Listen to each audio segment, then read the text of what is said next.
మా మిత్రులు పదే పదే దీక్ష గురించి ఉబలాట పడుతుండ్రు.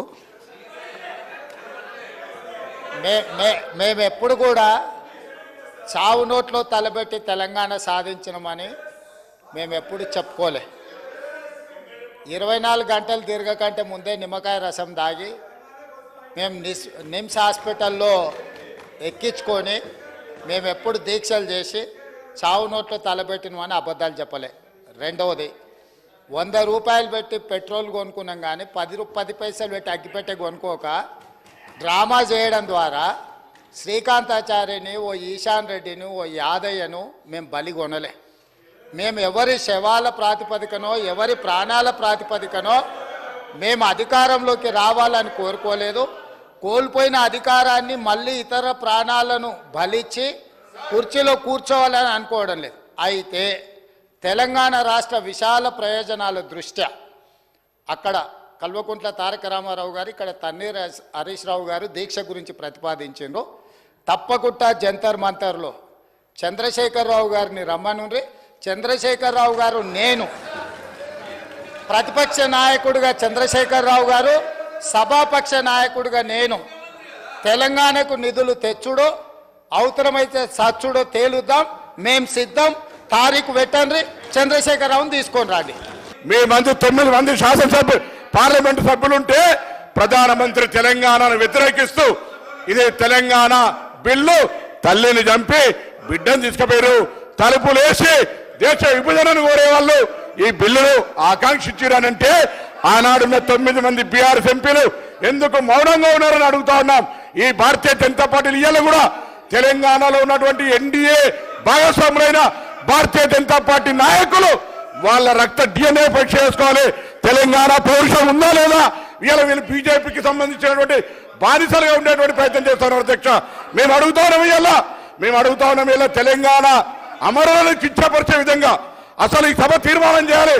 తెలంగాణ ఏర్పాటు 60 సంవత్సరాల ఆకాంక్ష, మొత్తం తెలంగాణ ప్రజల ఆకాంక్ష. అటువంటి తెలంగాణ ఏర్పాటులో పార్లమెంట్ సాక్షిగా అవమానించినటువంటి మోడీ వ్యాఖ్యలు వాపసు తీసుకోవాలని సభ తీర్మానం చేయాల్సిన అవసరం ఉంది. అటువంటి వీళ్ళు ఎలా మళ్ళీ క్యాస్టార్కి అన్యాయం జరిగితే అది మాట్లాడకుండా పోయే పరిస్థితి ఎట్లా అధ్యక్ష?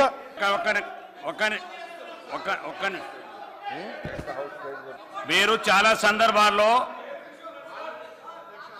మంత్రి గారు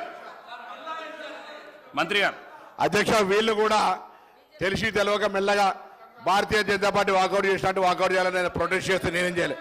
నేను ఇంతకుముందు ఒకటే మాట అన్నా, కేటీఆర్ గారు దృష్టి పెట్టుకొని ఇవాళ సభలో బీఆర్ఎస్ లేరు కాబట్టి తెలంగాణ పదం అనడానికి భయపడుతున్నారు అన్నారు.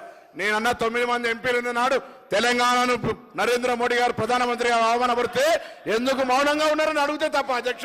అంతకంటే నేనేమలే అధ్యక్ష, అంతకంటే ఏమలే. మజీద్ గారు, మీరు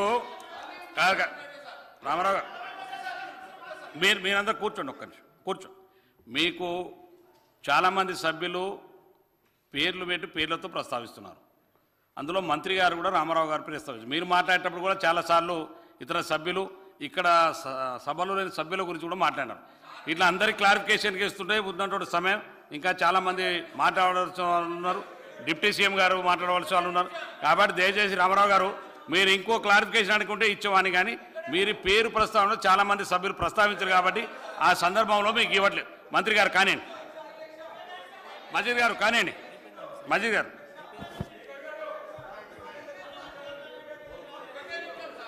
Panel Speaker sir,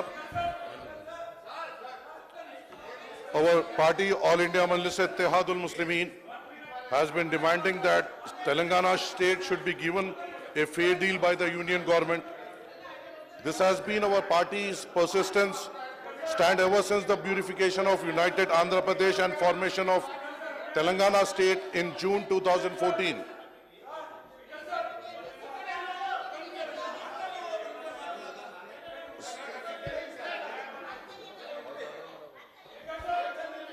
I may recall that my party floor leader Janab Akbaruddin Awaisi Sahab has been raising his voice in assembly against the injustice meted out to the state, Telangana state by the BJP. ఒక్క నిమిషం రామారావు గారు, KT Ramarao గారు.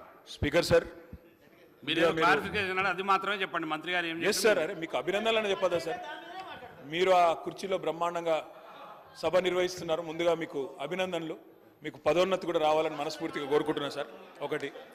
రెండోది sir, నిజంగా మా పొన్నం ప్రభాకర్ అన్న అంటే ఒక్క లంబాడ మంత్రి లేరన్నా, ఉంటే తప్పేం లేదు, పెట్టాలా మేము కోరుతున్నాం. మా పార్టీ నుంచి కూడా తప్పకుండా ఒక ట్రైబల్ బిడ్డ, ఒక లంబాడ బిడ్డ తప్పకుండా మంత్రి కావాలని కోరుతున్నా సార్. ఎవరైనా మాకు అభ్యంతరం లేదు, కానీ అయితే మంచిదని కోరుతున్నాం. తప్పే ఉంది సార్. అధ్యక్ష సార్, నేను చెప్పనేయండి సార్, మీ గురించే చెప్తున్నా సార్. సార్, మా పొన్నం ప్రభాకర్ అన్న నాకు పాత దోస్తు సార్. 2009 నుంచి మేము దోస్తులం సార్. పర్సనల్, ఇప్పుడు కూడా దుష్మన్ కాదు, ఇప్పుడు కూడా దోస్తే. రాజకీయమే ఇదే సార్. అయితే కానీ అన్న మాట్లాడితే ఇలా బాగా అనిపించింది సార్. ఆవేశంతో మా మహేశ్వర్ రెడ్డి నీళ్ళు ఇచ్చేదాకా పోయింది సార్ కథ. ఆవేశంతో ఊగిపోతూ తెలంగాణ గురించి తన కమిట్మెంట్ తను ప్రదర్శించిన తీరేదైతుందో నాకు బాగా నచ్చింది సార్. ముఖ్యమంత్రి గారు, నేను వారిని అభినందిస్తున్నా పొన్నం ప్రభాకర్ గారిని. ముఖ్యమంత్రి గారి మధ్యలో 2-3 సార్లు ఒక మంచి ప్రతిపాదన పెట్టింది సార్. నేను కూడా గౌరవనీయులైన ముఖ్యమంత్రి గారికి, గౌరవ రాష్ట్ర మంత్రి వర్గానికి ఒక ప్రతిపాదన పెడుతున్నా సార్. ముఖ్యమంత్రి గారి మధ్యన 2-3 సార్లు అన్నారు, నేను కూడా అదే ఉటంకిస్తున్నాను తప్ప కొత్తదేం చెప్తలేను సార్. ఇలా మా మంత్రుల కమిట్మెంటు, మా ప్రభుత్వం యొక్క కమిట్మెంట్ చూస్తే చాలా చాలా ఆనందంగా ఉంది సార్, చాలా గొప్పగా అనిపిస్తున్నది. అందుకే దయచేసి ముఖ్యమంత్రి గారి నాయకత్వంలో బ్రహ్మాండంగా ఢిల్లీలోని జంతర్ మంతర్లో ఆమరణ దీక్షకు మొత్తం మంత్రివర్గం కూర్చోండి సార్. మేము అండగా ఉంటాం, మేము చుట్టూ కూర్చుంటాం, సచ్చేదాకా కూర్చోమనండి, మేము అండగా ఉంటాం. కేంద్రంతో కొట్లాడదాం. మొత్తం మంత్రివర్గం మంచిగా జంతర్ మంతర్లో కూర్చోండి. ఎమ్మెల్యేలు అందరం వస్తాం, ఎంపీలు అందరం వస్తాం, అందరం పోయి కూర్చుందాం, అంతూ చూసుకుందాం సార్. ఎందుకంటే ముఖ్యమంత్రి గారి ఈ మధ్యన ఒక్కసారి కాదు, రుణమాఫీ అంటే హరీష్ రావు దీక్ష చేయాలంటాడు, ఉద్యోగుల సమస్యలు, నిరుద్యోగుల సమస్యలు అంటే నన్ను ఆమరణ దీక్ష చేయమంటాడు. అందుకే నేను అడుగుతా ఉన్నా సార్, మొత్తం కేబినెట్ కూర్చోండి, మేము అండగా నిలబడతాం, 1000 మంది వస్తాం. మీరు నిధులు తెచ్చుడో కేబినెట్ కు అంటే ఏం కావాలని నేను కోరుకోను సార్. ఆమరణ దీక్ష కూర్చోవాలని చెప్పి మనస్ఫూర్తిగా మీ కమిట్మెంట్ అభినందిస్తూ ధన్యవాదాలు.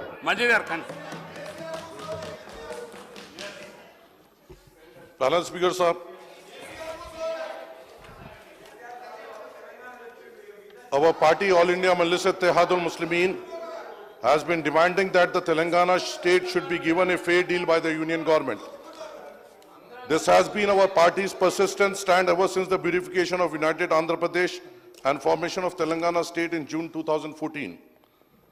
I may recall that my party floor leader Janab Akbaruddin Awaisi Sahab has been raising his voice in this particular assembly against the injustice meted out to the Telangana state by the BJP, now NDA government, ever since the new state came into being.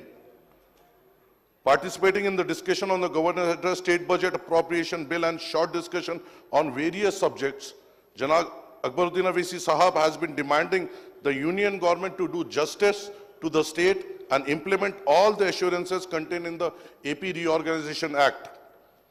However, ever since it came to power in 2014, coinciding with the formation of the Telangana state, the BJP regime at the center has been adopting discriminatory attitude towards Telangana and seeking to favor the successor Andhra Pradesh state at the expense of Telangana.